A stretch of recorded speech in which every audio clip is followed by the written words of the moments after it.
A comienzos de 1914, desde Alemania se percibía a Europa como un espacio donde los equilibrios tradicionales estaban rompiéndose con rapidez. El Reich, unificado apenas décadas antes y convertido ya en la segunda potencia industrial del mundo, observaba el continente con una mezcla de orgullo y temor.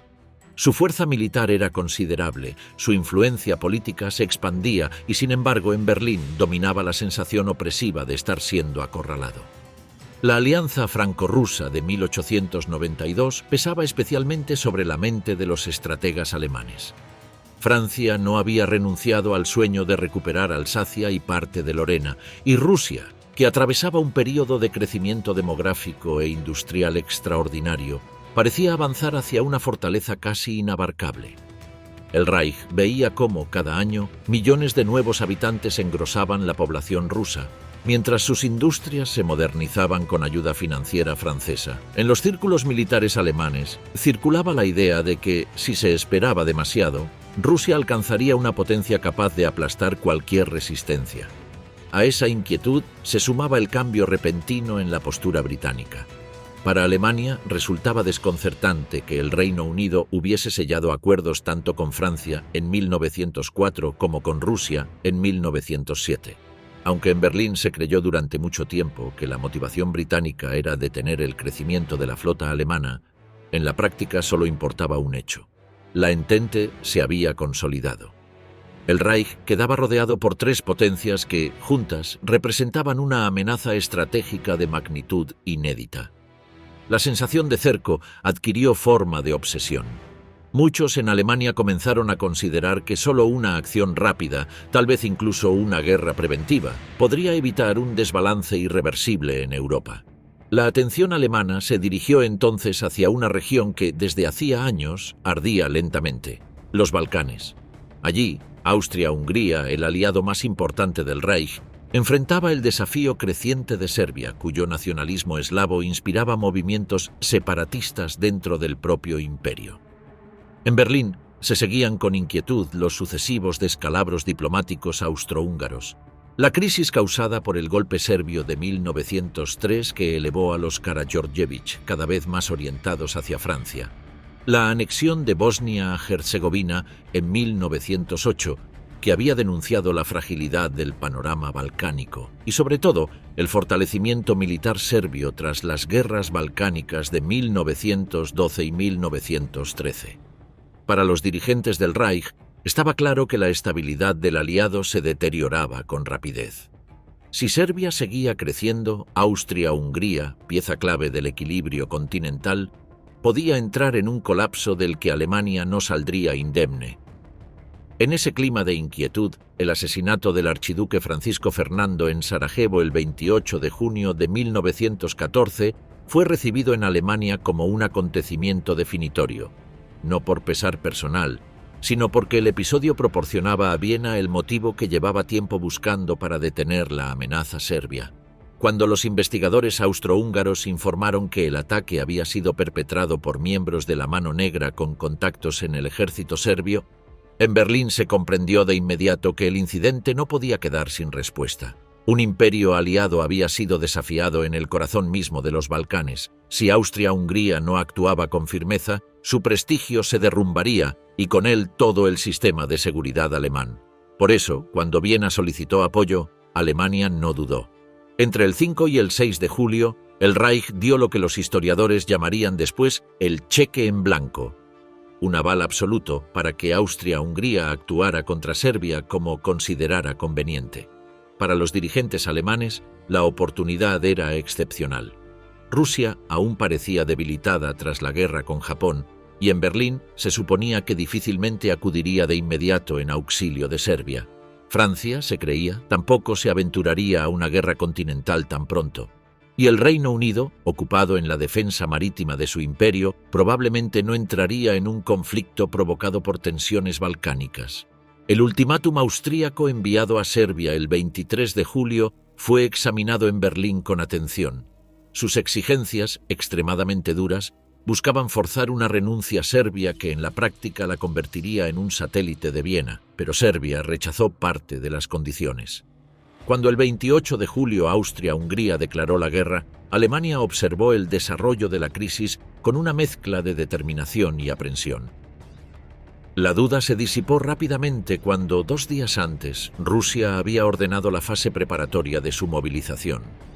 En Berlín esto se interpretó como una amenaza directa. Una Rusia armándose significaba, para el Reich, la confirmación de todos sus miedos acumulados durante la década. Alemania reaccionó exigiendo que Rusia detuviera su movilización. No ocurrió. El 30 de julio, el zar ordenó la movilización general. En Berlín, el conflicto se volvió inevitable. El 1 de agosto, Alemania declaró la guerra a Rusia. Muy poco después, cuando Francia se negó a permanecer neutral, la declaración de guerra alemana se extendió también a ella. Desde la perspectiva alemana, las dos potencias que durante años habían alimentado la sensación de cerco se movilizaban ahora juntas, confirmando los peores presagios del Estado Mayor. El siguiente movimiento estratégico se desprendía naturalmente del Plan Schlieffen. Para evitar pelear simultáneamente en 2 frentes, Alemania debía neutralizar a Francia con rapidez. Ese objetivo implicaba atravesar Bélgica, un país que llevaba décadas bajo neutralidad garantizada por las potencias europeas. Desde Berlín, sin embargo, no se veía alternativa. La frontera franco-alemana era demasiado estrecha y estaba fuertemente fortificada. Para asegurar un giro rápido hacia el este y enfrentar a Rusia antes de que completara su despliegue, era imprescindible cruzar el territorio belga. Por ello, el 2 de agosto se exigió a Bélgica permitir el paso del ejército alemán. El ultimátum prometía proteger sus fronteras y compensaciones posteriores, pero Bruselas se negó. La decisión alemana estaba tomada, solo quedaba avanzar. El 4 de agosto, los primeros soldados del Kaiser cruzaron la frontera belga. Desde Alemania se concebía la necesidad de mantener la velocidad de avance a cualquier precio. El retraso equivalía a quedar atrapado en una guerra prolongada, justo el escenario que se quería evitar. Pero la resistencia belga fue más firme de lo previsto. Los alemanes esperaban un tránsito rápido. En cambio, se enfrentaron a defensas obstinadas y a reacciones civiles que interpretaron, con temor heredado de experiencias pasadas, como actos de francotiradores irregulares. En consecuencia, la violencia se multiplicó. Ciudades como Vichy y Lovaina fueron castigadas duramente, y la destrucción de esta última, con su histórica biblioteca reducida a cenizas, provocó una ola de indignación global. Desde Berlín se observaban con creciente incomodidad los efectos políticos de aquellas acciones. La neutralidad belga violada había empujado al Reino Unido a la guerra, un giro que Alemania deseaba evitar. Dentro del Reich, sin embargo, la reacción inicial fue muy distinta. La movilización se recibió con un entusiasmo que sorprendió incluso a las autoridades. En las ciudades, multitudes celebraban la entrada en guerra contra Rusia. En el campo, aunque se temía la falta de manos para la cosecha, predominaba la idea de que el conflicto sería breve. Desde Berlín se alimentaba la expectativa de una victoria rápida. El plan Schlieffen prometía derribar a Francia en pocas semanas, y en Oriente se esperaba que los rusos tardaran lo suficiente en movilizarse como para no representar un peligro serio hasta entonces. Con la invasión de Bélgica en marcha, las preocupaciones se desplazaron hacia la coordinación general. Alemania confiaba en que Austria-Hungría, fortalecida por el apoyo del Reich, lograra imponerse en Serbia sin desviar demasiados recursos del frente ruso. Pero la movilización rusa avanzaba más rápido de lo previsto y su ejército era, en tamaño, el mayor de Europa. Aunque mal equipado y gestionado, su masa numérica seguía siendo un factor que Alemania no podía ignorar. El equilibrio estratégico que el Reich buscaba mantener, es decir, golpear a Francia con fuerza mientras contenía a Rusia con defensas mínimas, comenzaba a tensionarse desde los primeros días del conflicto. Aún así, desde Alemania se consideraba que la guerra había comenzado bajo parámetros favorables. Francia y Rusia se enfrentaban ahora abiertamente al Reich, confirmando la amenaza que durante años había sido motivo de preocupación. Austria-Hungría, aunque debilitada, seguía en pie. Y la disciplina y organización del ejército alemán, junto a su capacidad industrial, alimentaban la convicción de que, con determinación y rapidez, el cerco podía romperse antes de que se transformara en una trampa mortal. El plan Schlieffen. El Estado Mayor alemán había dedicado años a estudiar cómo enfrentar la amenaza que representaban Francia y Rusia actuando juntas. La geografía del continente establecía límites evidentes. La frontera occidental con Francia era demasiado estrecha y estaba densamente fortificada, lo que impedía desplegar allí la masa completa del ejército alemán. Los planificadores comprendían que un ataque frontal sería absorbido por las defensas francesas, sin dar oportunidad de obtener una victoria rápida. Por eso, desde finales del siglo XIX, el general Alfred von Schlieffen concebía una estrategia que evitara ese choque directo y permitiera a Alemania imponerse antes de que la Entente consolidara su fuerza combinada. El razonamiento comenzaba con una observación fundamental. Francia disponía de un territorio relativamente pequeño, lo que permitía alcanzar decisiones militares rápidas si se lograba llevar la guerra hacia su retaguardia. En cambio, Rusia era un gigante cuya movilización tardaría semanas. Esa diferencia temporal se convirtió en el eje del plan. Alemania debía concentrar la inmensa mayoría de sus fuerzas en el oeste, quebrar a Francia en cuestión de semanas y, una vez logrado ese objetivo, girar hacia el este para enfrentar a Rusia, cuyos preparativos militares se consideraban lentos y desordenados. De acuerdo con los cálculos alemanes, las tropas dejadas en el este se colocarían en estado de defensa y se encargarían de contener a los rusos, mientras el grueso del ejército se dedicaba a derrotar a Francia. Para que la maniobra funcionara, era indispensable evitar la línea fortificada francesa. Schlieffen propuso entonces un vasto movimiento envolvente a través de Bélgica. Atravesar ese país neutral permitiría a las fuerzas alemanas internarse por el norte, girar hacia el suroeste y caer sobre la retaguardia francesa, empujando al enemigo hacia los Vosgos. Los estrategas alemanes calculaban que esta incursión podía garantizar una victoria total en 6 semanas. La rapidez lo era todo. Cada día perdido aumentaba el riesgo de que Rusia completara su movilización, abriendo un segundo frente insostenible. La neutralidad belga era un obstáculo diplomático serio. El Tratado de 1839 garantizaba su independencia y prohibía su violación, pero dentro del Estado Mayor alemán prevalecía la convicción de que las necesidades estratégicas superaban cualquier compromiso internacional.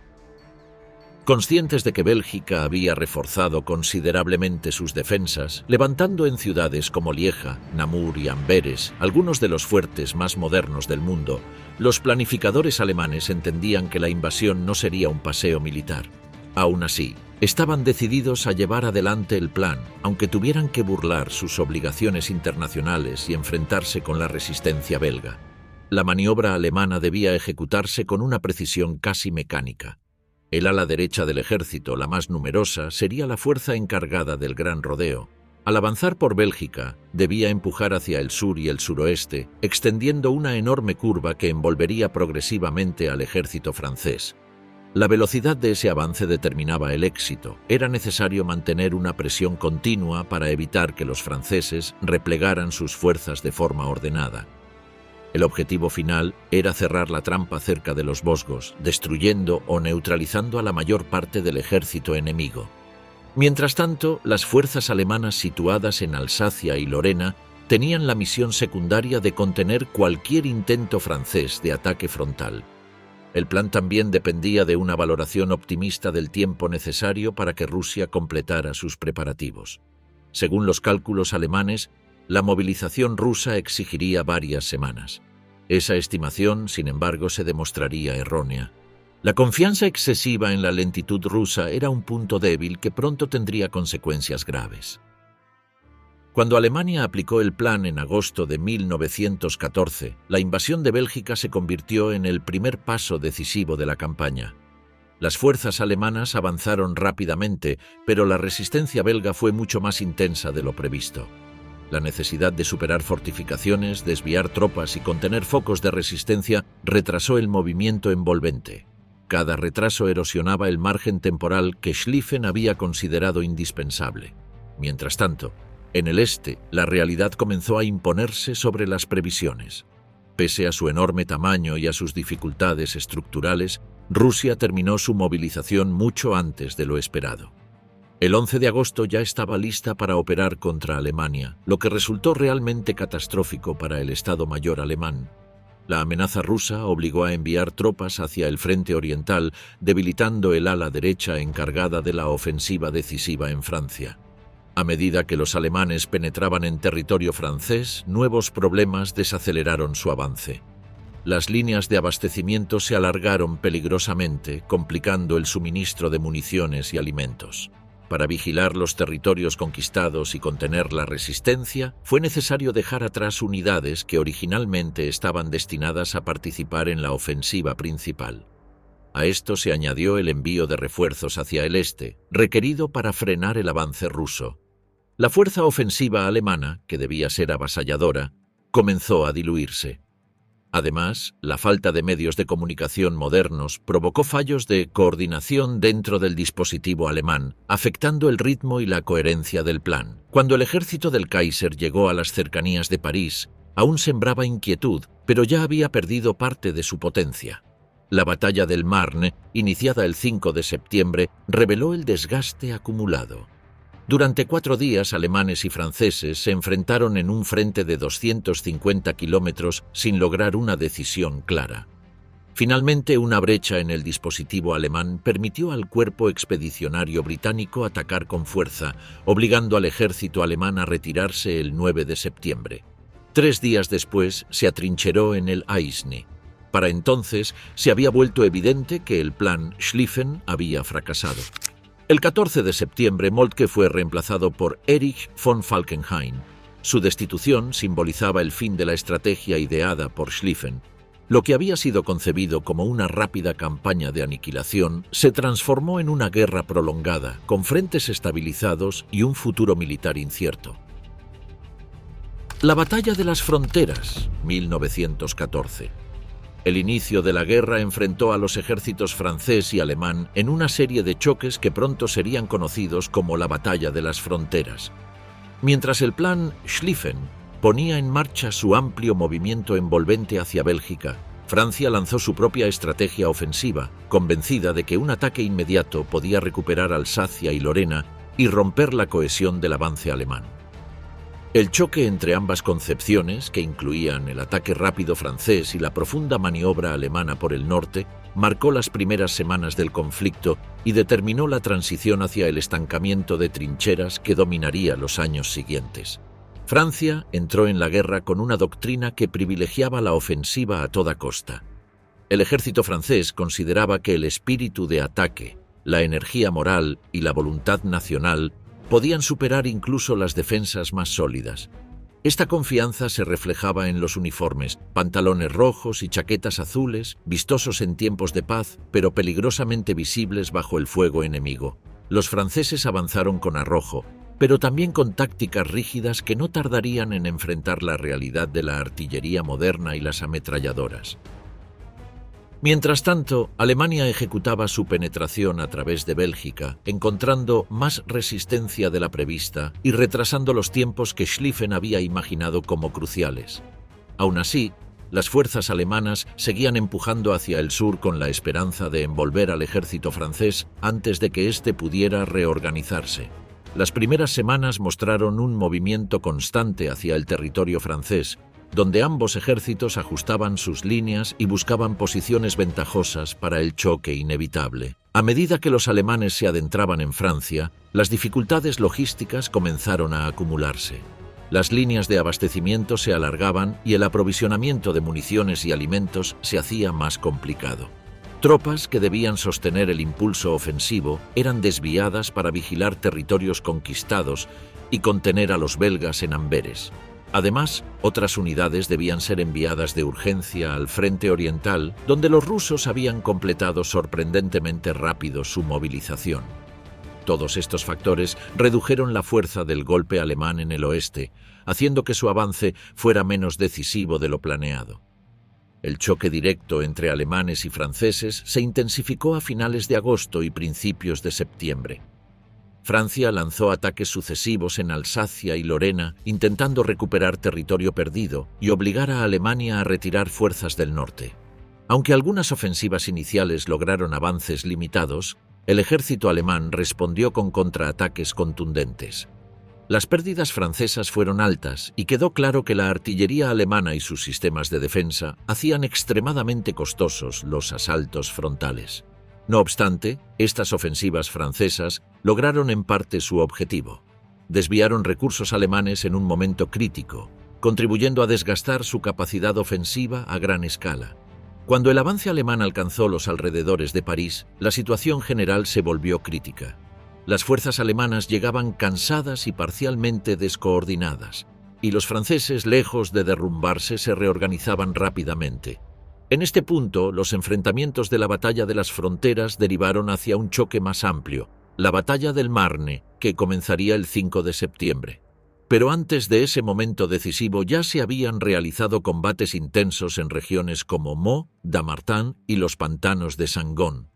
Entre Dammartin y Meaux, ambos ejércitos protagonizaron ataques continuos bajo tormentas de metralla y artillería.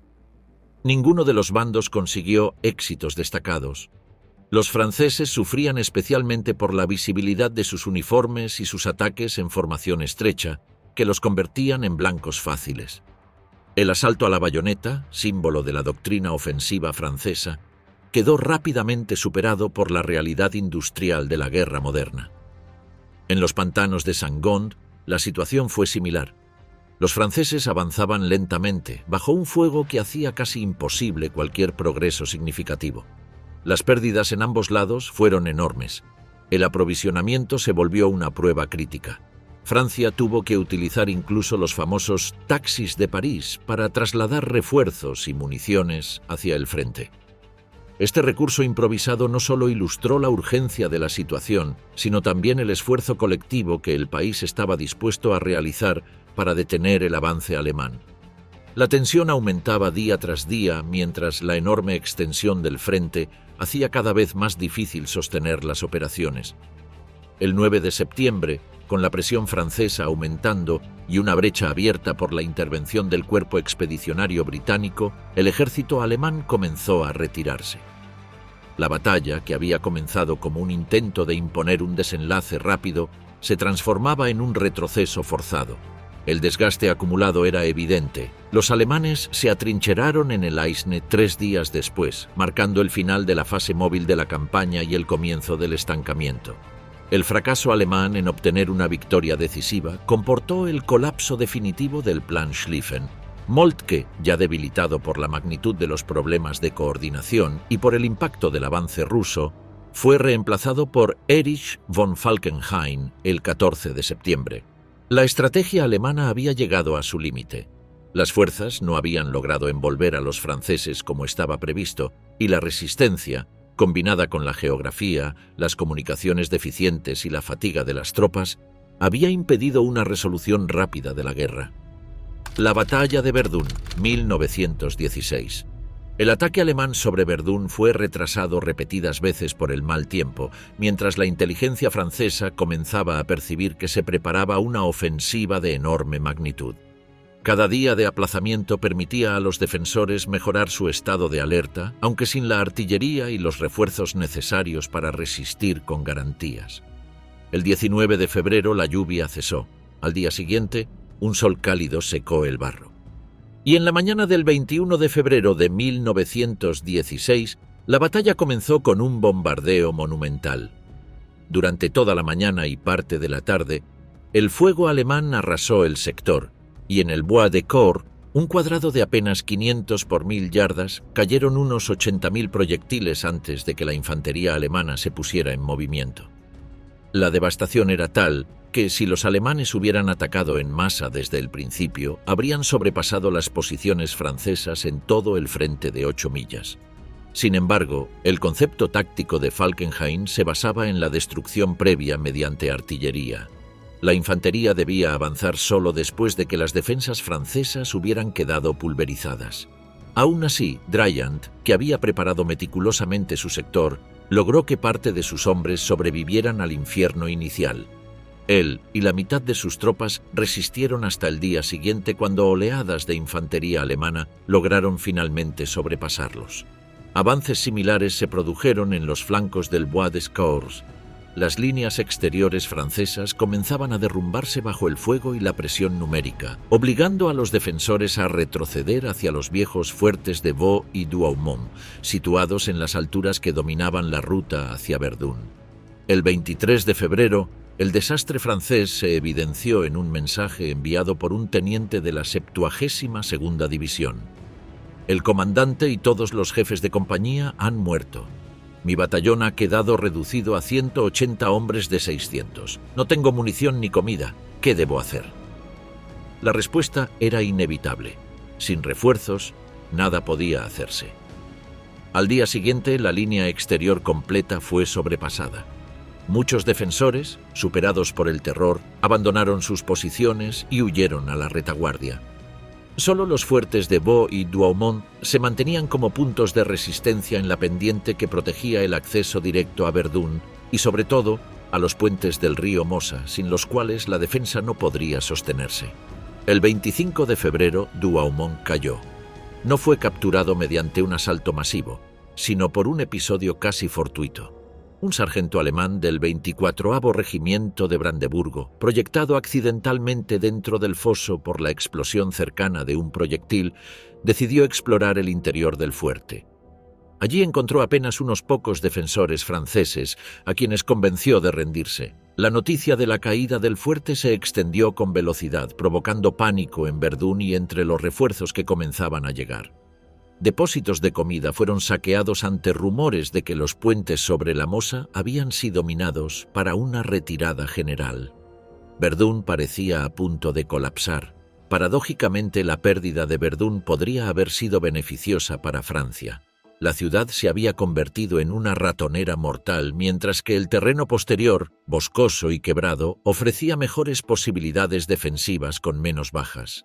Pero aquel mismo 25 de febrero llegó a Verdún el general de Castelnau, enviado por Joffre.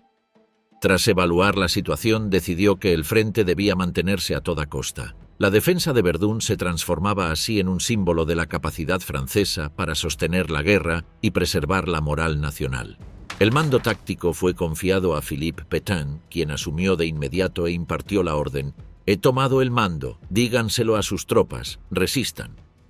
Pétain identificó dos requisitos esenciales: coordinar la artillería, que tomó bajo control directo, y asegurar un flujo continuo de suministros. Desde entonces fueron los alemanes quienes padecieron un diluvio constante de proyectiles mientras trataban de avanzar por los estrechos valles del Mosa. Detrás del frente, la única carretera hacia Bar-le-Duc fue transformada en una ruta de abastecimiento exclusiva para camiones. 3.500 vehículos diarios transportaban las 2.000 toneladas de suministros necesarias. Cualquier camión averiado era arrojado a la cuneta para evitar interrupciones. Pronto, 12.000 camiones circulaban por la que sería conocida como la Voie Sacrée, la carretera sagrada de Verdún. Falkenhayn había querido obligar a Francia a combatir una batalla santificada, pero no había previsto el fervor con que el enemigo respondería. El 27 de febrero, los alemanes registraron ningún éxito en ninguna parte. El 20 Cuerpo francés, el llamado Cuerpo de Hierro, se sacrificaba defendiendo cada metro de terreno. Entre sus heridos y prisioneros se encontraba Charles de Gaulle, joven oficial entonces desconocido. Los alemanes intentaron ganar impulso llevando su artillería más cerca del frente, a través de terreno saturado donde cada pieza necesitaba enormes equipos de caballos. El desgaste era brutal. 7.000 caballos murieron en un solo día. A pesar del peso creciente del fuego alemán, la línea francesa no cedió. Para el 27 de febrero, los alemanes habían avanzado apenas 4 millas y estaban todavía a la misma distancia de Verdún, sin capacidad de romper el frente. A fines de febrero, Falkenhayn y el príncipe heredero alemán, comandante en el sector, evaluaron la situación y propusieron ampliar la ofensiva hacia la margen occidental del Mosa. Allí se alzaban las alturas del Morteau y la Côte 304, desde donde la artillería francesa castigaba a las tropas atacantes. El terreno, más abierto, prometía avances fáciles. El 6 de marzo, el ataque inicial logró hacer retroceder a la 67ª División francesa, pero los contraataques recuperaron el terreno y la línea se estabilizó nuevamente. En la margen oriental, el pueblo de Vaux cambió de manos 13 veces durante marzo sin que el fuerte vecino cayera. Tanto franceses como alemanes aprendían que los fuertes, aún antiguos, podían resistir bombardeos sostenidos si estaban bien guarnecidos. Para comienzos de abril, Falkenhayn comprendió que no lograría una victoria por desgaste sin someter a su propio ejército a pérdidas comparables. El ataque inicial se había detenido ante las fortificaciones externas. La ofensiva sobre la margen occidental no progresaba. Se ordenó entonces un ataque general a lo largo de un frente de 20 millas, iniciado el 9 de abril. Durante 4 días hubo avances limitados, hasta que la lluvia paralizó las operaciones. En el sector del Mordheim, los alemanes alcanzaron lo que creyeron era la cima, solo para descubrir que se trataba de una loma secundaria. La lucha se convirtió en un combate de artillería. Un oficial francés del 146º Regimiento, Augustin Cochin, describió cómo pasó los días del 9 al 14 de abril sin ver un solo alemán atrapado en una trinchera anegada, varios medio locos, ya sin responder cuando les hablaba. Durante mayo los alemanes retomaron el esfuerzo sobre Mordheim. El 8 de mayo capturaron la cima real, pero no pudieron desalojar a los franceses de las laderas inmediatas. La línea final de resistencia delineada por Pétain había sido rota, pero el avance era demasiado lento. Las bajas alemanas superaban ya las 100.000 y aunque los franceses sufrían pérdidas equivalentes, los alemanes las soportaban en las mismas divisiones, mientras Francia rotaba unidades sin descanso. Algunas divisiones alemanas permanecieron en Verdún desde febrero hasta mayo, acumulando pérdidas superiores al 100% de su fuerza original debido a reposiciones sucesivas. La política francesa de defensa activa generó choques continuos. El 8 de mayo, una explosión fortuita en Douaumont, donde estalló un depósito de munición alemán, animó a los franceses a intentar la reconquista del fuerte el 22 de mayo. Lograron penetrar en las obras externas y escalar las paredes, pero fueron rechazados al día siguiente. A comienzos de junio, los alemanes organizaron un esfuerzo decisivo hacia Fort Vaux. Entre el 1 y el 7 de junio, rodearon el fuerte, cortaron toda comunicación y lo atacaron sección por sección hasta que el comandante francés, Raynal, agotado y sin agua, se rindió. En un gesto caballeresco, los alemanes le ofrecieron los honores de guerra y el príncipe heredero le entregó una espada reemplazando la que había perdido. Para entonces, el mando directo había pasado de Pétain a Nivelle, cuyo dominio de la artillería comenzaba a inclinar la balanza. A pesar de ello, los alemanes continuaron presionando hacia Souville y Tavannes. Desde Souville, el camino hacia Verdún era un descenso directo de apenas 2,5 millas. El 22 de junio, antes del asalto, los alemanes lanzaron un bombardeo con gas Green Cross, afectando a 600 de los 1.800 cañones franceses. El ataque, ejecutado por el Alpenkorps, logró avances significativos. Incluso un soldado afirmó haber visto los techos de Verdún desde las alturas. Pero el avance quedó detenido. El terreno quebrado y la falta de agua forzaron la retirada nocturna. El 23 de junio marcó el punto culminante y crítico de la ofensiva. Para entonces, 20 millones de proyectiles habían caído sobre el sector. El paisaje estaba irreconocible, bosques convertidos en astillas, pueblos desaparecidos, el suelo perforado por cráteres superpuestos. Las pérdidas superaban los 200.000 muertos y heridos por cada bando. Verdún se había transformado en un infierno sin posibilidad de victoria decisiva. El 11 de julio, un último ataque alemán alcanzó Souville, pero fue rechazado. Después de ese día, Alemania abandonó el intento de destruir al ejército francés en Verdún y pasó a la defensiva. En octubre, Francia retomaría la iniciativa. El 24 de octubre, Douaumont sería reconquistado y el 15 de diciembre, una ofensiva mayor recuperaría la mayoría del terreno perdido. Para entonces, el foco del frente occidental ya se había desplazado hacia otra batalla, el Somme. La batalla del Somme, 1916, tras el agotamiento en Verdún y el debilitamiento del prestigio de Falkenhayn, la conducción alemana se enfrentaba a un nuevo desafío, una gran ofensiva aliada que trasladaría el peso del frente occidental hacia el Somme. Mientras Verdún revelaba las limitaciones del alto mando alemán, el frente del Somme había permanecido relativamente silencioso desde 1914, convertido en un sector donde las defensas germanas habían sido perfeccionadas sin interrupción. Allí, las divisiones alemanas habían excavado profundos refugios a 30 pies bajo tierra, casi inmunes a bombardeos, abastecidos y comunicados por cables enterrados. La superficie estaba protegida por un complejo entramado de ametralladoras, trincheras y densas barreras de alambre. En contraste, el lado aliado carecía de una preparación equivalente. La línea había sido ocupada por franceses hasta agosto de 1915, tratada como sector tranquilo y después heredada por los británicos que, aunque más agresivos, aún no habían desarrollado la infraestructura para una ofensiva masiva cuando Haig asumió el mando. Bajo su dirección, la retaguardia fue transformada por completo. Nuevos caminos, depósitos de munición, emplazamientos de artillería y campamentos militares se extendieron entre Albert y Amiens, creando un enorme dispositivo para el ataque de verano. La ofensiva sería llevada adelante por el Cuarto Ejército Británico y por tropas francesas al sur del río Somme.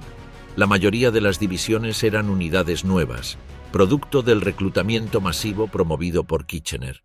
Había batallones formados por grupos de voluntarios que se habían enlistado juntos, los llamados PALs, sin experiencia en combate. Incluso las baterías de artillería carecían de rodaje real. Entre las unidades más singulares estaban los Ulstermen de la 36ª División, antiguos voluntarios protestantes irlandeses que mantenían un fuerte espíritu marcial, aunque su experiencia en la guerra moderna era casi nula. Haig concibió la operación con un objetivo simple: quebrar la línea alemana. Para ello, planeó un bombardeo preparatorio de una semana que consumiría 1 millón de proyectiles. Confiaba en que, tras semejante castigo, los alemanes quedarían incapacitados para resistir. Cuando el fuego cesara el 1 de julio, la infantería avanzaría en línea recta, sin recurrir a maniobras de fuego y movimiento. La convicción de que el enemigo estaría aturdido llevó a ordenar un avance limpio, en oleadas, con paso constante, cada línea sumando impulso a la anterior. Rawlinson, al mando del ataque, tenía expectativas más limitadas, un avance por mordidas sucesivas, pero compartía la fe en el efecto devastador de la artillería. Se habían acumulado casi 3 millones de proyectiles, destinados a 1000 cañones de campaña y más de 400 pesados. Los primeros debían cortar el alambre enemigo. Los segundos debían destruir refugios contra baterías y fortines. En teoría, el ataque se apoyaría en un creeping barrage, una cortina de fuego móvil que avanzaría 50 yardas por minuto frente a la infantería. La realidad se impondría de manera brutal. Los refugios alemanes resistieron casi intactos. Un reconocimiento británico de la noche del 26 del 27 de junio ya había advertido que los dugouts están bien. Los alemanes permanecen allí todo el tiempo completamente protegidos. El alambre, lejos de cortarse, se había enredado aún más, pues los proyectiles que no detonaban al contacto con el alambre lo arrojaban al aire para caer formando obstáculos más densos. En sectores enteros, los oficiales alemanes observaron cómo la preparación británica había fracasado en abrir brechas reales. El uso del creeping barrage era problemático. Sin radios tácticos, la artillería debía seguir horarios preestablecidos. Temiendo golpear a sus propias tropas, los artilleros dejaban demasiado espacio entre sus levantamientos. Con frecuencia, cuando los soldados avanzaban, el fuego ya había rebasado las trincheras alemanas, permitiendo que las ametralladoras germánicas reaparecieran justo a tiempo para disparar contra las líneas expuestas británicas. En algunos sectores, el fuego fue levantado incluso antes de que comenzara el ataque, dejando a la infantería sin protección alguna al cruzar tierra de nadie. Con ese escenario, llegó la mañana del 1 de julio de 1916, uno de los días más sangrientos en la historia militar. El relato de los lugares donde cayeron los soldados revela el destino de miles de reclutas que avanzaron hombro con hombro. La mayoría murió sobre el mismo terreno desde donde habían partido. Las escenas descritas por los sobrevivientes muestran la magnitud del desastre. Largas filas de jóvenes cargando 60 libras de equipo, batallones avanzando alegremente, incluso pateando pelotas de fútbol en desafío teatral, y luego la revelación repentina del alambre intacto. Al pasar la barricada, los alemanes emergieron de sus refugios, una acción que habían ensayado cientos de veces, arrastrando ametralladoras hacia los parapetos para abrir fuego inmediato. Un soldado alemán, F. L. Kassel, recordaba haber oído el grito del centinela: «¡Vienen!», seguido del estruendo de las armas y la visión de los atacantes británicos avanzando lentamente, completamente expuestos. En muchos sectores, las ametralladoras alemanas desbordaron incluso la línea británica propia, alcanzando tropas que aún no habían salido de sus trincheras. Los relatos británicos concuerdan. Hombres que caminaban en filas que desaparecían casi de inmediato bajo una lluvia de impactos. Brigadas enteras, como los Tyneside Irish, paralizadas por pérdidas horribles incluso antes de dejar sus posiciones iniciales. El resultado fue catastrófico. De los 100.000 soldados que atravesaron tierra de nadie, 20.000 no regresaron. Otros 40.000 volvieron heridos. Algunas unidades prácticamente dejaron de existir. Mientras tanto, las bajas alemanas en esa jornada no superaron los 6.000 hombres, una cantidad ínfima comparada con la británica. Un regimiento alemán perdió solo 180 de 3.000 soldados el 1 de julio, mientras que la cuarta división británica que lo atacaba sufrió más de 5.000 bajas. Pero el alto mando alemán, pese al éxito táctico, quedó alarmado. En un sector se había perdido terreno, y Falkenhayn reaccionó con severidad, relevando al jefe de Estado Mayor del Segundo Ejército y reemplazándolo por el coronel von Lossberg, experto en defensa. Lossberg instauró la defensa en profundidad, un frente adelantado escaso en tropas, refugios dispersos, líneas flexibles y contraataques inmediatos desde reservas situadas atrás. Aquella reorganización garantizaría que los avances británicos fueran superficialmente costosos y estratégicamente insignificantes. Los británicos retomaron el ataque el 14 de julio, logrando avances en Basentin Ridge, Mametz Wood y Contal Mason. El uso del horario nocturno permitió una sorpresa parcial, pero los contraataques alemanes y la imposibilidad de explotar una ruptura consolidada impidieron mayores progresos. Australianos, sudafricanos y otras fuerzas del imperio ampliaron la ofensiva durante julio y agosto, tomando Pocieres y Delville Wood. Aún así, los combates se redujeron a una sucesión de asaltos sangrientos por pequeños pueblos y bosques arrasados: Guillemont, Ginchy, Morval, Flers, Martinpuig. Para el 31 de julio, los alemanes habían perdido 160.000 hombres, mientras británicos y franceses superaban los 200.000. Sin embargo, la línea se había movido apenas 3 millas desde el inicio. En la mitad norte del sector no se había movido nada. En septiembre apareció una novedad tecnológica: el tanque. Diseñados para cruzar trincheras, aplastar alambre y aportar fuego directo, hicieron su debut el 15 de septiembre cerca de Flers-Courcelette. De los 49 tanques disponibles, solo 36 alcanzaron la línea de partida. Muchos quedaron inutilizados por averías o fuego enemigo. Sin embargo, su aparición causó pánico en las trincheras alemanas y permitió un avance de 3.500 yardas antes de que la ofensiva se detuviera. A pesar de ello, la incapacidad técnica y la resistencia alemana convirtieron ese éxito inicial en algo limitado. Octubre y noviembre retornaron al patrón de desgaste.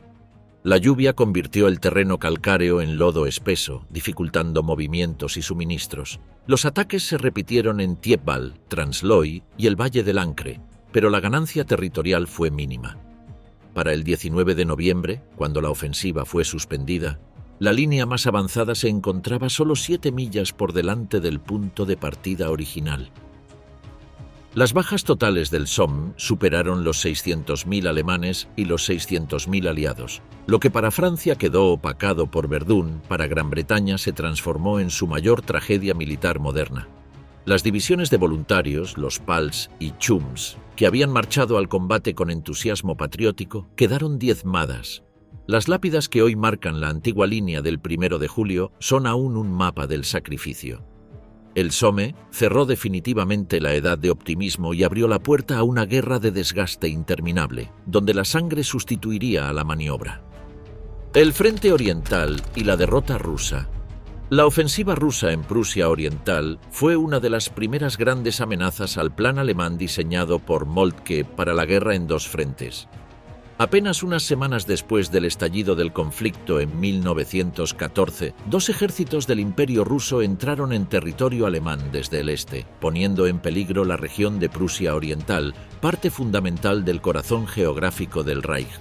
Los rusos movilizaron el primer ejército, bajo el mando del general Paul von Rennenkampf, y el segundo ejército, dirigido por el general Alexandr Samsonov, con la intención de aprovechar la relativa debilidad de las defensas alemanas en ese sector y obligar al ejército alemán a desviar recursos críticos desde el frente occidental. Tras una primera escaramuza en la batalla de Stallupönen, donde el comandante alemán Hermann von François detuvo el avance ruso con éxito inicial, y la posterior batalla de Gumbinnen, en la que las tropas rusas vencieron a las alemanas, el mando alemán enfrentó una situación crítica. El general Maximilian von Prittwitz, quien comandaba el octavo ejército alemán en Prusia Oriental, ordenó la retirada hacia el río Vístula, abandonando territorio alemán sin un combate decisivo. La inquietud que causó esta retirada llevó a que tanto Prittwitz como su asistente fueran relevados de su mando.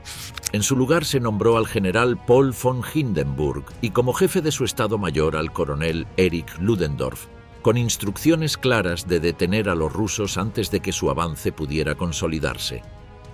La batalla principal comenzó a finales de agosto de 1914, cuando el octavo ejército alemán ejecutó un movimiento rápido y concentrado con el objetivo de aislar y destruir al segundo ejército ruso de Samsonov.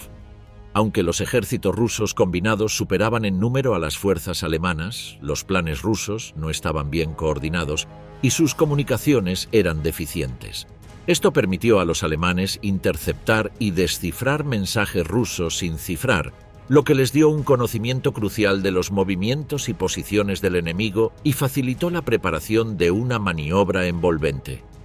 Del 26 al 30 de agosto de 1914, cerca de la localidad de Allenstein en Prusia Oriental, se libró la batalla de Tannenberg.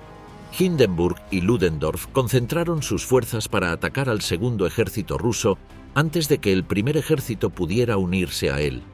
Utilizando trenes para mover rápidamente unidades de un flanco al otro y explotando la mala coordinación entre los generales rusos, las tropas alemanas consiguieron cercar a las fuerzas de Samsonov y obligar a una retirada desordenada que terminó en tragedia para los rusos. La mayor parte del segundo ejército quedó prácticamente destruido y la cifra de bajas rusas fue enorme, incluyendo miles de muertos, heridos y prisioneros. El propio general Samsonov se suicidó tras la derrota. La victoria alemana en Tannenberg tuvo un impacto profundo en la moral del ejército del Kaiser y en la percepción del público alemán. Aunque la batalla se libró cerca de Allenstein, no en la localidad de Tannenberg, Hindenburg la nombró así por razones de propaganda, evocando la histórica derrota infligida siglos antes a los caballeros de la Orden Teutónica en la batalla homónima de 1410. A pesar de ser una batalla de dimensiones estratégicas relativamente limitadas, su resultado proporcionó un renombre inmediato a los comandantes alemanes y fortaleció la reputación de Hindenburg y Ludendorff. Tras el triunfo en Tannenberg, los alemanes continuaron con operaciones ofensivas en Prusia Oriental. En septiembre de 1914, en la primera batalla de los lagos Masurianos, las fuerzas germanas obligaron también a retroceder al primer ejército ruso. Esto consolidó el control alemán del este de Prusia y obligó a la retirada de la mayoría de las fuerzas rusas hacia el este y sureste, asegurando temporalmente la frontera oriental del Reich y permitiendo a Alemania concentrar de nuevo la mayor parte de su esfuerzo en el frente occidental. Durante los años siguientes, el frente oriental siguió activo, pero la lucha no alcanzó el mismo nivel de notoriedad que en Occidente. Sin embargo, hubo múltiples campañas y batallas importantes, incluyendo la ofensiva de Brusilov en 1916, donde los rusos infligieron severas pérdidas a los austrohúngaros y obligaron a Alemania a desviar tropas para estabilizar la línea. Estas acciones desgastaron gradualmente al ejército ruso, que ya enfrentaba problemas de abastecimiento, logística deficiente y dificultades de transporte en el vasto territorio oriental del imperio. Esto, combinado con tensiones internas crecientes, debilitó la capacidad de combate de Rusia a medida que avanzaba la guerra. La llegada de 1917 marcó un punto de inflexión definitivo. El imperio ruso, agobiado por las enormes pérdidas humanas, problemas económicos y crisis políticas, comenzó a desintegrarse desde dentro. Los disturbios, la escasez de alimentos y la insatisfacción generalizada llevaron a la caída del zar Nicolás II en la Revolución de febrero de ese año. El nuevo gobierno provisional continuó la guerra, pero su legitimidad era frágil e incapaz de sostener eficazmente el esfuerzo bélico. Esto agravó aún más la situación del ejército ruso, desmoralizado y cada vez menos cohesionado, que comenzaba a experimentar deserciones masivas y una notable pérdida de disciplina. En octubre de 1917, la revolución bolchevique liderada por Lenin tomó el poder, prometiendo sacar a Rusia del conflicto. Esto culminó en la firma del Tratado de Brest-Litovsk en marzo de 1918, mediante el cual Rusia acordó retirarse formalmente de la guerra con condiciones altamente favorables a las potencias centrales. De este modo, Alemania consiguió liberar fuerzas considerables que hasta ese momento estaban destinadas al frente oriental, pudiendo reubicarlas en los frentes más críticos, especialmente el occidental. La entrada de Estados Unidos en la guerra, 1917. La intensificación de la guerra marítima desempeñó un papel decisivo en el giro que tomó el conflicto a comienzos de 1917. Desde hacía meses, el gobierno alemán evaluaba la posibilidad de reanudar la guerra submarina irrestricta, una política que permitía atacar sin advertencia previa a cualquier barco que navegara en zonas consideradas hostiles. La presión naval británica hacía difícil sostener el abastecimiento interno del Reich, y figuras influyentes del mando alemán creían que solo un golpe decisivo contra las rutas de suministro de la Entente permitiría alcanzar la victoria antes de que el desgaste interno se volviera irreversible. El razonamiento era simple: si los U-boats hundían suficiente tonelaje aliado y neutral, el Reino Unido se vería obligado a solicitar la paz. Sin embargo, esta política conllevaba un riesgo evidente: provocar a Estados Unidos, que mantenía todavía una posición de neutralidad vigilante. El 31 de enero de 1917, Alemania notificó oficialmente a Washington que retomaría la guerra submarina irrestricta. A partir de ese momento, cualquier embarcación que navegara en aguas cercanas a los territorios controlados por la Entente podía convertirse en objetivo. Los ataques comenzaron de inmediato y en pocas semanas varios barcos con ciudadanos estadounidenses resultaron hundidos. La reacción en Estados Unidos fue inmediata. Crecieron la presión política interna, la indignación pública y la percepción de que el Reich actuaba con una agresividad incompatible con la neutralidad norteamericana. El clima se agravó cuando salió a la luz el telegrama Zimmermann, un mensaje diplomático que Alemania había enviado a México proponiendo una posible alianza contra Estados Unidos en caso de que éste decidiera entrar en la guerra. La propuesta incluía la posibilidad de apoyar a México para recuperar territorios perdidos décadas antes, como Texas, Arizona y Nuevo México. Cuando el mensaje fue interceptado y publicado, la opinión pública estadounidense se volcó de manera casi unánime hacia la necesidad de intervenir. La administración de Woodrow Wilson, que hasta entonces había intentado mantener al país fuera del conflicto europeo, concluyó que la postura alemana convertía la neutralidad en una posición insostenible. El 6 de abril de 1917, el Congreso de Estados Unidos aprobó la declaración de guerra contra Alemania. Para el Reich, este hecho transformó de manera irreversible el equilibrio estratégico. Aunque las tropas estadounidenses no llegarían al frente en grandes números hasta 1918, la sola entrada del país en el conflicto significaba que Alemania enfrentaría a una potencia industrial capaz de producir armas, alimentos, municiones y equipamiento a un ritmo que superaba de largo el de cualquier nación europea. En términos de recursos, el Reich se encontró ante un adversario prácticamente imposible de desgastar. Dentro de Alemania, el impacto psicológico y político fue inmediato. Los documentos del período muestran cómo 1917 fue un año de tensiones crecientes para la sociedad alemana. La escasez de alimentos, los efectos del bloqueo naval británico y el cansancio de la población se intensificaron justo cuando se esperaba que la guerra submarina produjera resultados rápidos. Sin embargo, el hundimiento masivo de barcos no llevó al Reino Unido a rendirse. Por el contrario, impulsó a los aliados a redoblar esfuerzos y provocó la entrada estadounidense. Las dificultades internas se hicieron visibles en múltiples frentes. Las huelgas y protestas crecieron, especialmente en las zonas industriales, donde las condiciones laborales se deterioraban a medida que avanzaba la guerra. La moral de los trabajadores descendía y los informes del gobierno alemán describen un clima social cada vez más inestable. Todo esto ocurrió en paralelo al desgaste del ejército en el frente occidental, donde los combates de 1917, como los de Passchendaele, consumieron recursos y vidas sin producir avances significativos. En este contexto, la entrada de Estados Unidos significó para Alemania no solo la llegada futura de millones de soldados frescos, sino también un golpe político interno. La población comenzó a dudar de las promesas oficiales de una victoria cercana. La confianza en el mando militar, que hasta ese momento había mantenido la cohesión del Estado, empezó a erosionarse gradualmente al comprobar que las expectativas depositadas en la guerra submarina no se cumplían. El alto mando alemán comprendió que debía actuar con rapidez antes de que los estadounidenses pudieran desplegar un ejército numéricamente significativo en Europa.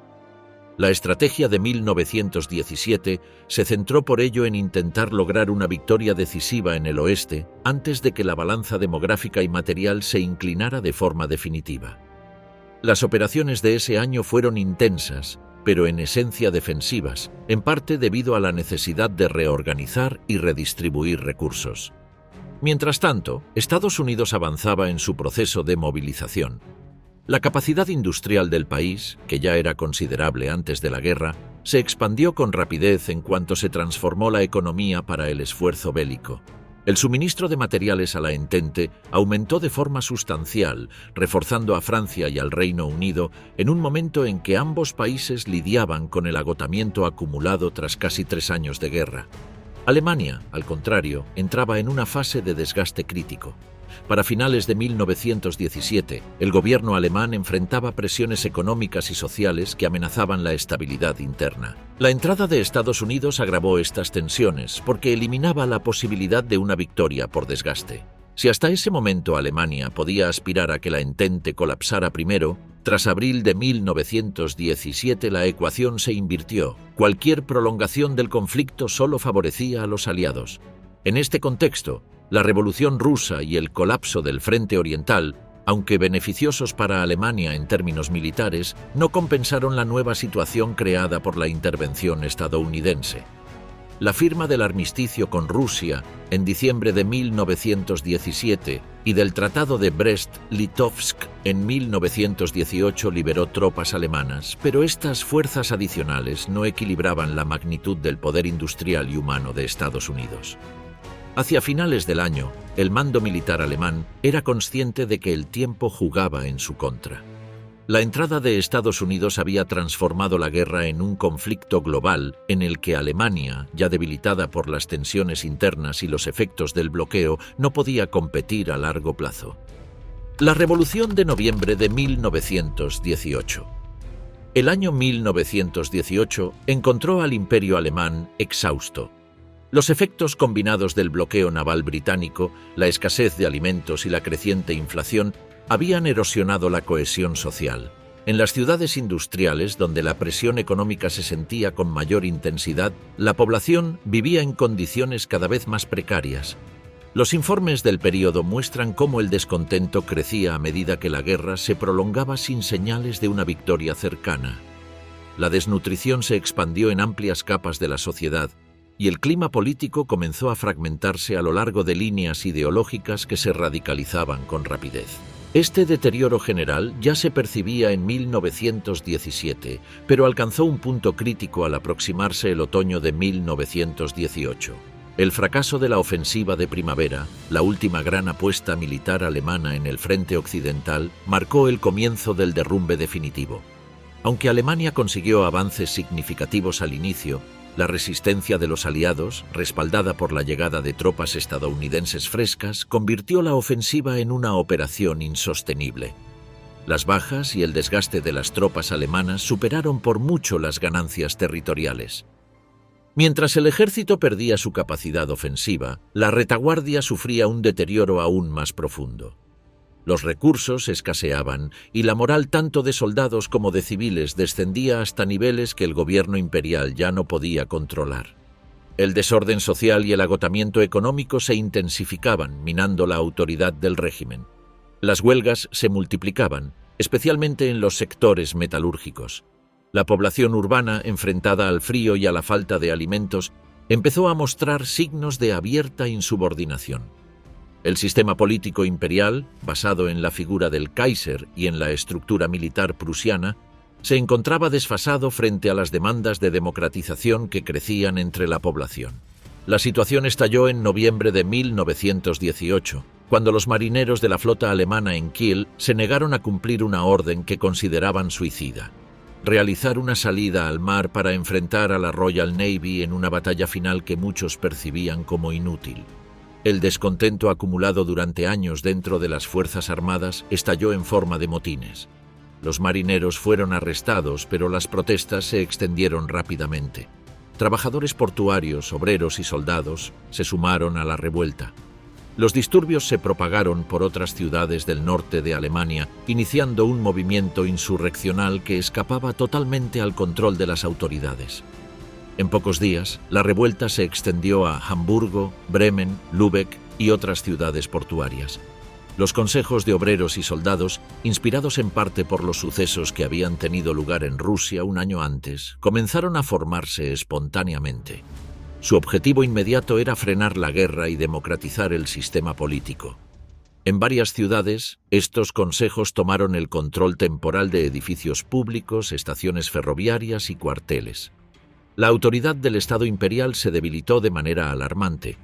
Para finales de la primera semana de noviembre, el movimiento había llegado a Múnich, donde la proclamación de una república bávara aceleró aún más la disolución del orden imperial. El gobierno en Berlín comprendió que la situación era insostenible. La presión política interna aumentó de forma dramática. Diversos partidos del Reichstag exigían la abdicación inmediata de Guillermo II como condición para estabilizar el país y negociar un armisticio que evitara un colapso aún mayor. La propia cúpula militar reconocía que la continuidad del Kaiser se había vuelto inviable. Las tropas ya no obedecían con disciplina, y la opinión pública responsabilizaba directamente al soberano por la prolongación de la guerra. El hambre, el agotamiento y el desánimo habían creado una atmósfera que volvía imposible restaurar el orden sin una transformación política profunda. En Berlín, las manifestaciones se multiplicaron a medida que columnas de obreros armados se desplazaban por las calles exigiendo el fin del gobierno imperial. El Consejo de los Representantes del Pueblo, que comenzaba a tomar forma dentro del Reichstag, presionaba para que el monarca se apartara del poder y así evitar que la revolución derivara en un estallido aún más violento. El 9 de noviembre de 1918, ante la inminencia de un levantamiento generalizado, el príncipe Max von Baden anunció públicamente la abdicación de Guillermo II, aún antes de contar con su autorización formal. Con esta declaración, el Estado imperial quedó disuelto de facto. Guillermo II, sorprendido por la rapidez de los acontecimientos, huyó hacia los Países Bajos, donde recibiría asilo político. Su salida marcó el fin del orden monárquico que había dominado Alemania desde la unificación en 1871. Ese mismo día, mientras multitudes se congregaban en el centro de Berlín, el dirigente socialdemócrata Philipp Scheidemann proclamó la República Alemana desde una ventana del Reichstag, intentando adelantarse a otras facciones revolucionarias que proponían un modelo más radical. La proclamación de la República fue una medida para evitar que el país cayera en el caos. Las instituciones imperiales se encontraban paralizadas y el ejército había perdido su cohesión. El nuevo gobierno, formado inicialmente por socialdemócratas moderados, debía mantener el orden, negociar el armisticio con los aliados y estabilizar un país devastado por la guerra y fracturado por tensiones internas. Aunque nació como respuesta inmediata a la crisis, la República enfrentaría desde el inicio enormes desafíos, entre ellos la necesidad de consolidar una estructura política para un país que nunca había funcionado como democracia parlamentaria. En las calles, la agitación continuaba. Los consejos de obreros y soldados seguían operativos en varias ciudades y su relación con el nuevo gobierno no siempre era clara. Algunos exigían reformas más profundas, mientras que otros aceptaban el cambio político con la esperanza de que el fin de la guerra permitiera una reconstrucción ordenada. El fin del Imperio alemán no se produjo solo por la derrota militar, sino también por la incapacidad del sistema imperial para adaptarse a un contexto social y económico que había cambiado radicalmente desde 1914. La batalla de Cambrai, 1917, el otoño de 1917 encontró a los altos mandos británicos buscando una alternativa a los combates estancados y a la devastación del barro en Flandes. Las ofensivas anteriores habían demostrado que la artillería tradicional, aún masiva, no podía asegurar una ruptura decisiva en las posiciones alemanas del frente occidental. En ese contexto, surgió la idea de emplear por primera vez en una operación planificada a gran escala la nueva arma que la guerra había producido pero que aún no había realizado su potencial, el tanque. En los sectores inundados y pantanosos de Ypres, donde la batalla de Passchendaele se consumía en esfuerzos inútiles, su uso era casi imposible. Sin embargo, existía un punto del frente donde el terreno ofrecía mejores condiciones: Cambrai, una zona de suelo seco y calcáreo donde los vehículos blindados no correrían el riesgo de hundirse. El comandante del cuerpo de tanques, el brigadier general Hugh Elles, llevaba meses buscando la oportunidad de demostrar el valor táctico de estas máquinas y logró interesar al general Julian Byng, comandante del Tercer Ejército, en un plan de ataque basado en el factor sorpresa. A la propuesta de Elles se sumó la innovación táctica de un oficial de artillería de la 9ª División Escocesa, el brigadier general Henry Hugh Tudor, quien había desarrollado un método para disparar sin necesidad de registrar previamente las baterías. Esta técnica eliminaba el tradicional bombardeo previo, que siempre advertía al enemigo de un ataque inminente. Tudor propuso un bombardeo sorpresa, calculado matemáticamente, que permitiría a la artillería golpear con precisión desde el primer disparo y abrir paso a los tanques sin delatar la operación. La combinación de estas ideas representaba un giro radical respecto de los métodos usados hasta entonces. Byng aprobó el plan en agosto y el cuartel general de Haig lo refrendó el 13 de octubre. En noviembre, con Passchendaele agotándose, Haig buscó un éxito que compensara la enorme pérdida de vidas sufrida en Flandes. Finalmente, autorizó la ofensiva para finales de mes. El objetivo era lanzar un golpe concentrado que atravesara la línea alemana en Cambrai y permitiera un avance profundo, algo que no se lograba desde los primeros meses de la guerra. La operación contemplaba el uso de más de 300 tanques, apoyados por 8 divisiones de infantería y 1000 piezas de artillería. Los tanques avanzarían en formación densa sobre un frente de 10.000 yardas, seguidos de cerca por la infantería para capturar prisioneros, ocupar las trincheras y consolidar las posiciones alcanzadas. Para abrir paso a los vehículos, que debían romper diversos cinturones de alambre de espino, se prepararon técnicas específicas. Cada tanque transportaría un fascine, un enorme haz de ramas que arrojaría dentro de las trincheras para utilizarlas como puentes improvisados. El objetivo era atravesar de un solo impulso las 3 líneas sucesivas de la posición alemana, que se extendían a lo largo de 7.000 yardas. El sector elegido estaba defendido por solo 2 divisiones alemanas.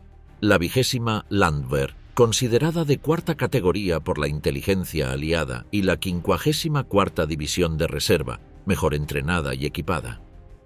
Este segundo cuerpo estaba bajo el mando del general von Walter, un oficial de artillería cuyos estudios sobre el uso de tanques, a pesar de que Alemania no disponía de ellos, resultaron cruciales.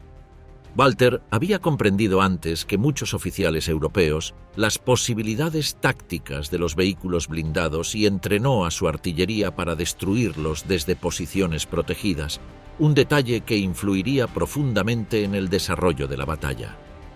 Mientras los alemanes fortalecían sus posiciones, las fuerzas británicas ultimaban la coordinación entre tanques, artillería e infantería. Sin embargo, existían discrepancias internas. El general George Montague Harper, al mando de la 51ª División Highland, dudaba de la utilidad de los tanques y temía que su presencia atrajera el fuego enemigo sobre su infantería. Por ello, ordenó a sus hombres que se mantuvieran 150 a 200 yardas detrás de los vehículos, una decisión que tendría consecuencias graves. El ataque comenzó a las 6:20 de la mañana del 20 de noviembre de 1917. La artillería británica abrió fuego sin previo aviso, sorprendiendo completamente a las defensas alemanas. Tras el bombardeo inicial, los tanques avanzaron en densas columnas, seguidos por las tropas de infantería. La ruptura inicial fue espectacular. En varias zonas, las fuerzas británicas lograron avanzar hasta 4 millas en las primeras 4 horas, con pérdidas mínimas. Las divisiones de Durham, por ejemplo, apenas sufrieron una decena de bajas en total. La combinación de cálculo matemático, velocidad y silencio había dado resultado. Sin embargo, el éxito no fue uniforme. En el centro del frente, donde operaba la 51ª División Highland, la distancia impuesta por Harper entre infantería y tanques dejó a los vehículos sin apoyo cuando ingresaron en la zona defendida por la 54ª División de Reserva. Los artilleros alemanes, entrenados por von Walter para derribar blancos móviles, comenzaron a destruir los tanques uno por uno desde posiciones cuidadosamente seleccionadas. En ese sector, 11 tanques fueron puestos fuera de combate en pocos minutos. 5 de ellos cayeron bajo el fuego de un solo sargento alemán, Kurt Kruger, quien murió cuando la infantería británica finalmente alcanzó la línea. La pérdida de los tanques impidió que la división alcanzara sus objetivos del día. Aún así, en los flancos, la línea alemana había sido completamente penetrada. En Inglaterra, al conocerse la noticia del avance, las campanas repicaron anunciando un triunfo. Era la primera vez que sonaban desde el inicio de la guerra, pero el entusiasmo era prematuro. La caballería, que debía explotar la brecha creada por los tanques, encontró obstáculos de alambre que no habían sido cortados y tuvo que detenerse. La infantería británica avanzó lentamente los días 21 y 22 de noviembre, pero no logró extender de manera decisiva la ruptura inicial. La respuesta alemana no se hizo esperar. En los 10 días posteriores al ataque, el príncipe heredero Ruprecht de Baviera, comandante local, reunió 20 divisiones para un contraataque masivo. El 30 de noviembre, los alemanes lanzaron su ofensiva y recuperaron no solo gran parte del terreno perdido el día 20, sino incluso posiciones adicionales que antes estaban en manos británicas. El resultado final fue un frente irregular, conocido como la línea Drocourt-Queant-Switch, donde ambos bandos mantenían pequeñas ganancias territoriales a costa del otro. La batalla de Cambrai terminó sin un vencedor claro. Lo que debía ser una penetración decisiva se convirtió en un símbolo de equilibrio precario en el final de 1917. El Tratado de Brest-Litovsk, 1918. La crisis rusa de 1917 transformó lo que quedaba del frente oriental en un espacio desintegrado. El colapso militar tras la fallida ofensiva de Kerensky dejó a los ejércitos incapaces de resistir, mientras la agitación revolucionaria avanzaba desde Petrogrado hasta la retaguardia de las unidades. En este ambiente, la influencia bolchevique creció rápidamente, y Lenin regresó del exilio con un programa claro: acabar la guerra, desmantelar el viejo orden y transferir el poder a los soviets. Sus tesis encontraban un terreno fértil en soldados exhaustos, en campesinos que ya no querían combatir y en una estructura estatal al borde de la implosión. Tras la caída del gobierno provisional y el triunfo bolchevique del 25 de octubre, la prioridad del nuevo régimen fue formalizar un alto el fuego. En cuestión de días, la descomposición del ejército ruso se aceleró. Soldados abandonaban el frente por millares, convencidos de que la revolución les había abierto la posibilidad de regresar a sus aldeas en busca de tierras prometidas. Con ese escenario, Lenin impulsó la propuesta de un armisticio inmediato, intentando mantener una posición diplomática mientras evitaba una ofensiva alemana que el país ya no podía enfrentar. Las potencias centrales, inicialmente cautelosas ante la aparición de un poder revolucionario que llamaba a la rebelión internacional, aceptaron reunirse. El 3 de diciembre comenzó en Brest-Litovsk la negociación entre representantes soviéticos y delegados de Alemania, Austria-Hungría, Bulgaria y Turquía. El proceso se prolongó durante semanas, interrumpido constantemente por discusiones internas entre los bolcheviques y por el intento de Lenin de ganar tiempo ante la expectativa de una revolución socialista en Europa occidental que alterara totalmente el tablero diplomático. Mientras las conversaciones se estancaban, la realidad militar era implacable.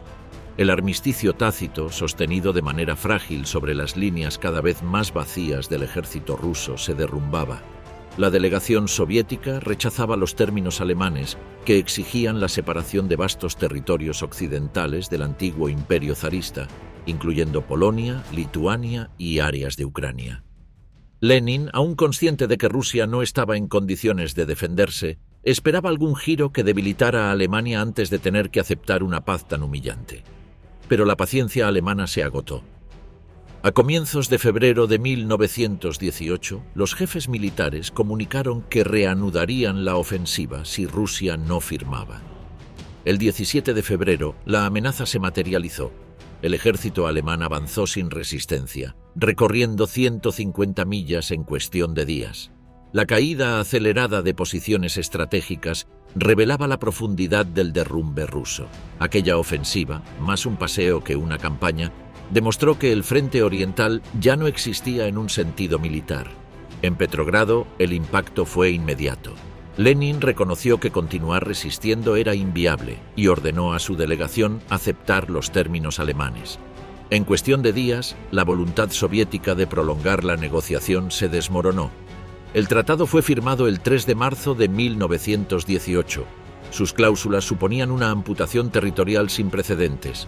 750.000 kilómetros cuadrados, una extensión 3 veces superior al territorio de la propia Alemania, con un cuarto de la población rusa, un tercio de la tierra cultivable y una proporción equivalente de la industria.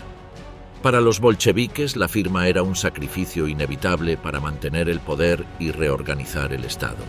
La retirada rusa liberó a Alemania de un frente inmenso que había consumido recursos desde 1914.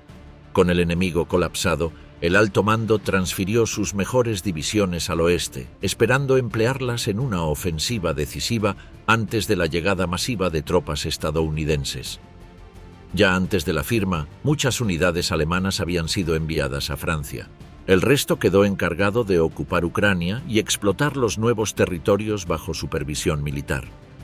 La victoria territorial en el este era enorme, pero la capacidad alemana para administrarla era limitada, y la desmovilización rusa dejaba una región políticamente caótica. Mientras tanto, los prisioneros rusos superaban los 4 millones, una cifra enorme para cualquier ejército europeo. Muchos de ellos habían sido capturados no por derrotas en batalla, sino por rendiciones masivas derivadas de la desintegración moral del ejército. La proporción entre muertos y prisioneros ilustraba la diferencia entre el comportamiento militar ruso y el de los ejércitos occidentales. La lealtad al Estado, al regimiento y a los mandos se había evaporado. El colapso del Imperio austrohúngaro y el final del Imperio alemán. Los últimos meses de la guerra encontraron al Imperio austrohúngaro en un estado de debilitamiento irreversible. Lo que antes había sido una estructura política vasta y compleja, sostenida por acuerdos frágiles entre nacionalidades, llegó a 1918 desbordada por la presión militar, la escasez y las tensiones internas. El frente italiano, que durante años había absorbido recursos enormes, terminó por quebrarse, y la derrota de sus ejércitos dejó al descubierto la fragilidad de un Estado que ya no podía sostener sus compromisos militares ni su cohesión interna. Las líneas se desmoronaron con rapidez, y la retirada se convirtió en una desbandada imposible de revertir. En Viena y Budapest, la crisis tenía dimensiones políticas y sociales. La monarquía de los Habsburgo, símbolo de una estabilidad que se había prolongado durante siglos, perdía su capacidad de gobernar mientras los grupos nacionales reclamaban una independencia que ya no podía negarse. La guerra había agotado todos los mecanismos de integración. Los soldados en el frente, muchos de ellos pertenecientes a minorías que no se reconocían en la causa imperial, desertaban en números crecientes. El ejército multinacional se deshacía de forma desigual, con unidades enteras que abandonaban las posiciones mientras otras intentaban mantener un orden imposible. La ofensiva italiana final precipitó la situación. En el frente del Piave, la ruptura de las líneas austrohúngaras se convirtió en una retirada general y los aliados avanzaron hacia territorios interiores. El colapso militar no solo debilitó la posición diplomática del imperio, sino que aceleró su disolución interna. Hungría declaró su autonomía, los checos formaron su propio Consejo Nacional y otras comunidades siguieron el mismo camino. La estructura dual que había definido al Estado desde 1867 ya no podía sostenerse. Las instituciones imperiales se vaciaban de autoridad mientras sus pueblos comenzaban a imaginar un futuro fuera del dominio de Viena. Para Alemania, esta realidad era catastrófica. El Reich había mantenido su esfuerzo bélico con la expectativa de que Austria-Hungría resistiría lo suficiente como para mantener la cohesión del frente común. La caída del aliado no solo liberaba a los ejércitos enemigos que combatían en el sur, sino que reducía a Alemania a una posición estratégica imposible. Con el frente occidental ya debilitado y sin el sostén del este tras el armisticio ruso, perder al último socio significaba enfrentarse sola a las fuerzas combinadas de Francia, Gran Bretaña, Italia, Estados Unidos y los nuevos estados que emergían de la antigua monarquía imperial. La capitulación austrohúngara tuvo un efecto inmediato sobre la moral alemana. Las tropas en el frente occidental, ya diezmadas y exhaustas por las ofensivas fallidas de 1918, comprendieron que la guerra estaba perdida. En los cuarteles, las noticias sobre la descomposición del imperio vecino revelaban el destino inevitable del propio Reich. Las ciudades del interior sufrían escasez, disturbios y un creciente sentimiento de abandono. La estructura política alemana, que dependía de un equilibrio precario entre el Estado imperial y el mando militar, comenzó también a fracturarse. El colapso del aliado aceleró los acontecimientos internos en Alemania. Con el frente expuesto y sin capacidad para reorganizar sus recursos, el alto mando informó al gobierno que continuar la guerra era inútil. La presión para negociar un armisticio se volvió irresistible.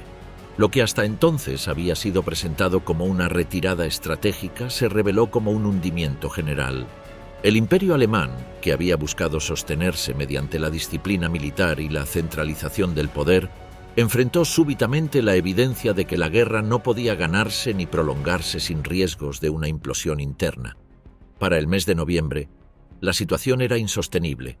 Con Austria-Hungría desintegrada y los nuevos estados nacionales ocupando sus territorios, Alemania se encontró aislada. La continuidad del esfuerzo bélico no tenía justificación estratégica y el desgaste social había alcanzado un punto irreversible. Las unidades militares comenzaron a mostrar señales de indisciplina y los marineros, al igual que en el imperio vecino, se negaron a cumplir órdenes que consideraban suicidas. Lo que ocurría en Austria-Hungría se repetía ahora en el Reich, pero con una velocidad aún mayor. El Tratado de Versalles, 1919. La derrota militar de 1918 dejó a Alemania en un estado de agotamiento profundo, tanto en el frente como en la retaguardia. El colapso del imperio austrohúngaro había despojado al Reich de su último sostén estratégico, acelerando la desintegración del propio sistema imperial alemán. En ese vacío de poder, la nueva república que emergió tras la abdicación de Guillermo II afrontó la tarea de negociar la paz con los vencedores, una paz cuya forma ya estaba decidida antes incluso de que los delegados alemanes llegaran a Francia. El armisticio no había sido un pacto entre iguales, sino una suspensión temporal de las hostilidades bajo condiciones estrictas, y las potencias aliadas se presentaron a la mesa convencidas de que Alemania debía asumir la responsabilidad total del conflicto. Cuando los representantes alemanes fueron convocados a Versalles, la atmósfera que encontraron era inequívoca. No se trataba de una negociación, sino de la lectura de un documento concluido, un conjunto de imposiciones que no admitían modificación sustancial. La delegación del nuevo gobierno, debilitado y aún intentando consolidarse, comprendió desde el inicio que carecía de margen para resistirse. El poder militar aliado, sumado al bloqueo naval que continuaba asfixiando a la población alemana, hacía imposible rechazar los términos. El texto presentado a los alemanes contenía disposiciones territoriales de gran magnitud. Alemania perdía Alsacia y Lorena, entregadas nuevamente a Francia. También cedía territorios a Bélgica y Dinamarca, y una parte considerable de Prusia Occidental quedaba incorporada al nuevo Estado polaco. Danzig se convertía en ciudad libre bajo supervisión internacional. Aunque estas regiones habían sido motivo de disputa histórica en Europa Central, para muchos alemanes su pérdida representaba una mutilación territorial que cuestionaba la continuidad misma del Estado nacido de la unificación de 1871. Junto con las cesiones territoriales, se imponía la desmilitarización de Renania y la ocupación aliada de sus áreas occidentales. Para Alemania, estas condiciones eran especialmente humillantes porque alteraban el equilibrio estructural del país al colocar bajo control extranjero una de sus regiones más industrializadas. La prohibición de fortificar la zona y la obligación de mantenerla libre de tropas alemanas eliminaban cualquier posibilidad de defensa en caso de una agresión futura. Las restricciones militares, sin embargo, fueron incluso más severas. El ejército alemán quedaba reducido a un contingente de 100.000 hombres, sin servicio militar obligatorio y sin capacidad de producir armamento pesado. Le estaba prohibido poseer tanques, aviones, submarinos y artillería de gran calibre. La marina se reducía a un nivel simbólico, incapaz de proyectar poder más allá de sus propias costas. Para un país que había desarrollado una tradición militar fuerte y que había confiado su seguridad a la estructura prusiana del ejército, estas limitaciones eran percibidas como un intento de desarmar no solo al Estado, sino a la identidad militar que había caracterizado a Alemania durante décadas. A estas cláusulas se sumaba el punto más conflictivo del tratado, la sección referente a la responsabilidad de la guerra. Alemania debía aceptar la culpabilidad exclusiva por el estallido del conflicto, una afirmación que los delegados consideraban históricamente falsa y moralmente inaceptable, pero cuya firma era requerida para justificar las reparaciones económicas que los aliados exigían. Aunque el monto final no fue fijado en Versalles, el principio estaba asentado. Alemania debía compensar económicamente a los países vencedores por los daños sufridos durante los combates.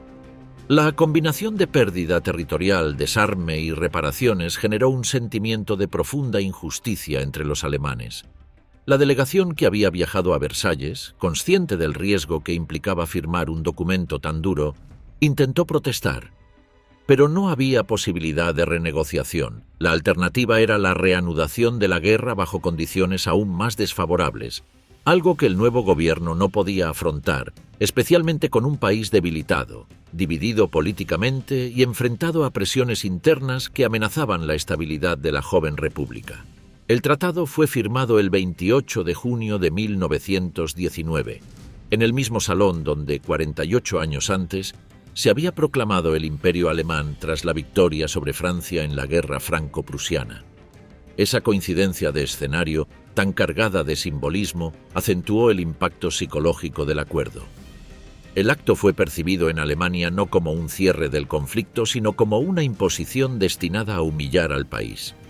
En Berlín, el gobierno que había enviado a los delegados enfrentó críticas severas. Extremistas de derecha acusaban a los políticos de la República de haber apuñalado por la espalda a la nación al aceptar los términos, mientras grupos radicales de izquierda denunciaban que la paz no trataba las causas sociales profundas que habían llevado al colapso del imperio. La dureza de las condiciones impuestas tuvo consecuencias que se proyectarían más allá del momento inmediato. Las limitaciones militares dejaron a Alemania vulnerable, y la carga económica de las reparaciones dificultó la recuperación en una época en que el país necesitaba estabilidad para reconstruirse. El resentimiento colectivo generado por el tratado quedó arraigado en todas las capas sociales, alimentando discursos que sostenían que el país había sido tratado injustamente y que la guerra no había terminado con una derrota militar total, sino con una imposición diplomática que negaba la posibilidad de una defensa legítima.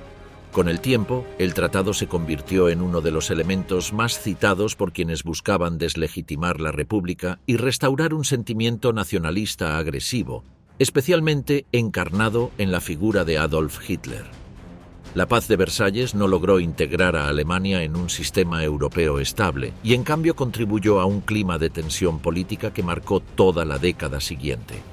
Aunque en su momento pretendió sentar las bases de una estabilidad duradera, lo que produjo fue una semilla de antagonismo que seguiría creciendo a medida que las dificultades económicas y sociales se acumulaban en el país derrotado.